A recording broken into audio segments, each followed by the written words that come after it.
રાજ્ય સરકારે ખેડૂતોના હિતમાં એક મહત્વપૂર્ણ નિર્ણય જાહેર કર્યો છે. તો મુખ્યમંત્રી ભૂપેન્દ્ર પટેલના માર્ગદર્શન હેઠળ બાજરી, મકાઈ અને જુવારના ટેકાના ભાવે ખરીદીની મર્યાદામાં નોંધપાત્ર વધારો કરવામાં આવ્યો છે. તો કૃષિ મંત્રી જીતુભાઈ વાઘાણી, અન્ન અને નાગરિક પુરવઠા મંત્રી તેમજ કિસાન સંઘના પ્રતિનિધિઓની ઉચ્ચ સ્તરીય બેઠક બાદ આ નિર્ણય જાહેર કરવામાં આવ્યો છે. તો નવા નિર્ણય મુજબ હવે ખેડૂતો પાસેથી ટેકાના ભાવે બાજરીની ખરીદી મર્યાદા 2000 કિલોથી વધારીને 3500 કિલો કરવામાં આવી છે, જે અગાઉ 100 મણ હતી અને હવે તે 175 મણ થઈ ગઈ છે. તો મકાઈની ખરીદીમાં પણ મર્યાદા વધારાઈ છે, એટલે કે 1500 કિલોથી વધારીને 2500 કિલો કરાઈ છે, એટલે કે 125 મણ. જ્યારે જુવારની ખરીદી મર્યાદા 1000 કિલોથી વધારીને 1700 કિલો કરવામાં આવી છે, એટલે કે 85 મણ.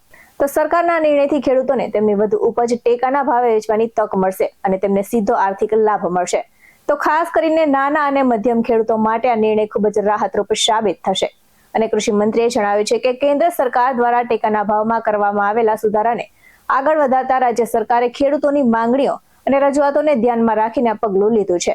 તો હવે અન્ન અને નાગરિક પુરવઠા વિભાગ દ્વારા નવી મર્યાદા મુજબ ખરીદી પ્રક્રિયા શરૂ કરવામાં આવશે અને આ રીતે જ રાજ્ય સરકારનું આ પગલું ખેડૂતોના કલ્યાણ અને કૃષિ ક્ષેત્રને મજબૂત બનાવવાની દિશામાં મહત્વપૂર્ણ ગણાઈ રહ્યું છે.